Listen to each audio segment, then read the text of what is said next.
इन uncle जी का नाम है रिचर्ड टर्नर और ये वर्ल्ड के one of the best magicians और एक एक्सपर्ट कार्ड मैकेनिक हैं और ये प्लेइंग कार्ड से बहुत अच्छी तरह से ट्रिक्स परफॉर्म करते हैं even though he is completely blind.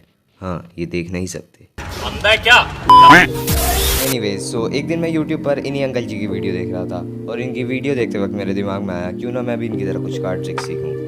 Here we go. This video is the story of how I learn 3 card tricks from beginner level to advanced in less than 7 days and with zero experience.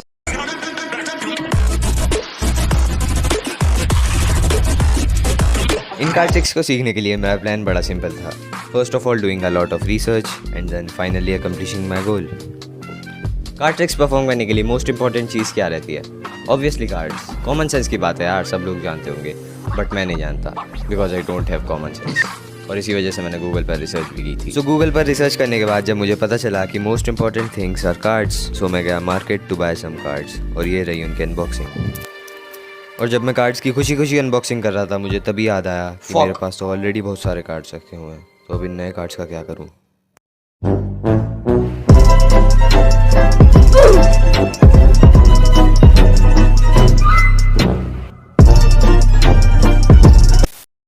मैं card tricks सीखने के लिए इन YouTube channels की help लेने जा रहा हूँ। These YouTubers are extremely successful, extremely talented. I am not successful, I am not talented, but I am curious to learn these skills. So let's go. The first trick on the list is known as the Charlie cut, and it looks like this. Charlie cut card is tricky, one of the most basic and easiest tricks में से एक है। And to do this trick, first of all हमें अपने left hand के अंदर एक duck of cards रख लेनी होगी और उसे अपनी थंब की हेल्प से 2 पैकेट्स के अंदर डिवाइड कर लेना होगा और फिर हमें अपनी इंडेक्स फिंगर की हेल्प से बॉटम पैकेट को लिफ्ट कर टॉप पैकेट को ऊपर रख देना होगा। And the trick is done, but only in theory. When I first tried this, मेरे हाथों को उस मूवमेंट का बिल्कुल भी आइडिया नहीं था और मैं होपलेस होकर कार्ड्स को बार बार गिराया जा रहा था। मैंने इसकी थोड़ी देर और प्रैक्टिस की और प्रैक्टिस करने के बाद मुझे प्रॉब्लम का पता चल गया। मैं अपने हाथ को ना चाहते हुए भी बहुत ज़्यादा शेक कर रहा था, जो कि एक मिस्टेक थी। एंड देन मैंने अपने हाथ को स्टेबल रखने की कोशिश की और थोड़ी देर बाद ही मेरी मूवमेंट काफ़ी ज़्यादा फ्लुएंट हो गई और मैं इसे अच्छी तरह से सीख चुका था। And now for the second trick. The second trick on the list is known as the quick book and it looks like this. इस मूव को करने के लिए सबसे पहले हमें अपने लेफ्ट हैंड के अंदर एक डक ऑफ कार्ड्स रख लेनी होगी और उसे अपने राइट हैंड की हेल्प से 3 पैकेट्स के अंदर डिवाइड कर लेना होगा और फिर मिडिल पैकेट को हमें अपने राइट हैंड से नीचे ले जाकर अपने लेफ्ट हैंड से ग्रैब करना होगा कुछ इस तरह से, in order to form a shape like N from the cards. अब उस एन के मिडिल पैकेट को रेज कर उसकी ओरिजिनल पोजिशन पर ले जाकर ड्रॉप कर देना होगा और अब लास्ट स्टेप में हमें अपने राइट हैंड वाले पैकेट को 2 सब पैकेट्स के अंदर डिवाइड कर कुछ इस तरह से प्लेस कर देना होगा। And then this trick is done, but wait, this trick is done but only in theory. When I first tried this I was completely lost. पिछली वाली ट्रिक चालिया कट की तरह ही मुझे इस मूवमेंट का भी बिल्कुल भी आइडिया नहीं था and I was super confused what to do with the middle packet. मैं इसकी और ज़्यादा प्रैक्टिस करता गया and the only thing I manage to do is dropping the cards on the floor and after about 15 minutes of practice my movement looked terrible. At one point मेरे हाथ उस movement से काफ़ी ज़्यादा टायर्ड हो चुके थे, so I decided to take a break. And when I woke up it was raining outside और बारिश में मुझे अपने प्लांट्स के साथ बैठकर एक कप चाय पीने का मन करता। चूतिया है क्या? क्या क्या बोले जा रहा है? पॉइंट की बात करना सीधे। सॉरी। एनीवेज जोक्स अपार्ट, जब मैंने रेस्ट लेने के बाद फिर से क्विक बुक की प्रैक्टिस करनी चालू की, I noticed something. I completely forgot how to do quick book. मतलब जो चीज़ मैंने रेस्ट लेने से पहले सीखी थी मैं उसे कम्प्लीटली भूल चुका था and my movement look extremely mechanic और मेरी स्पीड भी बहुत ज़्यादा कम थी। मैंने इसकी थोड़ी देर और प्रैक्टिस की और प्रैक्टिस करने के बाद मुझे प्रॉब्लम का पता चल गया एंड द प्रॉब्लम वॉज मैं सेंटर पैकेट को उसकी लॉन्गर साइड से पकड़ने की जगह उसकी नैरो साइड से पकड़ रहा था, जिसकी वजह से मुझे उसे वापस ऊपर लाने में प्रॉब्लम हो रही थी एंड दैट इज़ वाई मेरी स्पीड भी बहुत ज़्यादा कम थी। मैंने इसी पर फोकस किया और उस पर फोकस करने के बाद I saw instant results.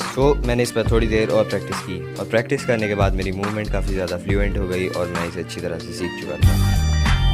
And now for the last and most difficult trick on the list, the dynamo shuffle. Dynamo shuffle या फिर सिबिल कट की प्रैक्टिस मैंने इंट्यूटिवली करनी चालू कर दी एंड इनिशियली मेरा ब्रेन और मेरे हाथ wasn't pretty sure what I was doing. इस ट्रिक को करने के लिए सबसे पहले हमें अपने लेफ्ट हैंड के अंदर एक डेक रखनी होगी और उसे 4 पैकेट्स के अंदर डिवाइड कर लेना होगा और फिर राइट हैंड के मिडिल पैकेट को नीचे लाकर उसे अपने लेफ्ट हैंड से कैच कर लेना होगा और अब उस पैकेट को हमें अपने राइट हैंड की लास्ट 3 फिंगर से ग्रैब कर लेना होगा और अब राइट हैंड के फर्स्ट पैकेट को हमें अपने लेफ्ट हैंड से ग्रैब कर पूरी डेक को क्लोज कर देना होगा और अब इस जैक ऑफ स्पेड्स वाली पैकेट को हमें कुछ इस तरह से ले जाकर क्लोज कर देना होगा and the trick is done. Honestly बताऊं तो देखने में डायनामो शफल जितना ज़्यादा ईजी लगता है, ये करने में उतना ही ज़्यादा डिफिकल्ट है। क्योंकि जब मैंने इसे पहली बार ट्राई किया मुझे खुद को नहीं पता था कि मैं क्या कर रहा हूँ and my movement looked extremely bad और मेरी टाइमिंग भी बहुत ज़्यादा ख़राब थी। So I check the theory again and I quickly found out what the mistake was. मैं कार्ड्स को अपने पूरे हाथ से पकड़ने की जगह सिर्फ अपनी फिंगर से पकड़ रहा था, जिसकी वजह से मेरी फिंगर्स बहुत ज़्यादा स्ट्रेच हो रही थी और मुझे कार्ड्स को ग्रिप करने में काफ़ी ज़्यादा प्रॉब्लम हो रही थी। सो मैंने इसी पर ही फोकस किया और इस पर फोकस करने के बाद मेरी मूवमेंट तो अच्छी हो गई थी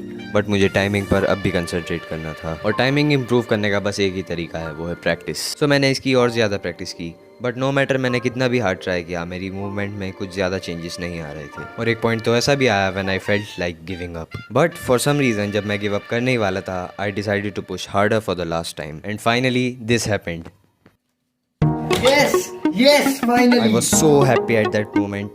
बट ये खुशी ज़्यादा देर तक लास्ट नहीं करी when I found out that more than 87% of you have not subscribed to my channel. बुरा लगता है भाई, आप लोग भी जानते हो यार। सो यार अगर वीडियो पसंद आती है तो लाइक और सब्सक्राइब कर देना, मैं इसी तरह की वीडियोस हर वीक लाता रहूँगा।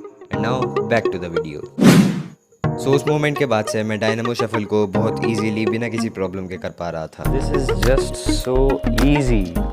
कितना झूठा इंसान है, अभी कह रहा था ये ट्रिक कितनी ज़्यादा डिफिकल्ट है और अब कह रहा है कितनी ज़्यादा इजी है। So guys that's it for now. अगर तुम्हें वीडियो पसंद आई तो लाइक शेयर और सब्सक्राइब कर देना क्योंकि मैं इसी तरह की वीडियोस हर वीक लाता रहता हूँ। तो मिलता हूँ अगली वीडियो में एक नई स्किल के साथ। सो अगर तुम्हें कॉइन रोल सीखना है तो लेफ्ट वाली वीडियो पे टच करो और अगर कोई और सी स्किल सीखनी है तो राइट वाली वीडियो पे।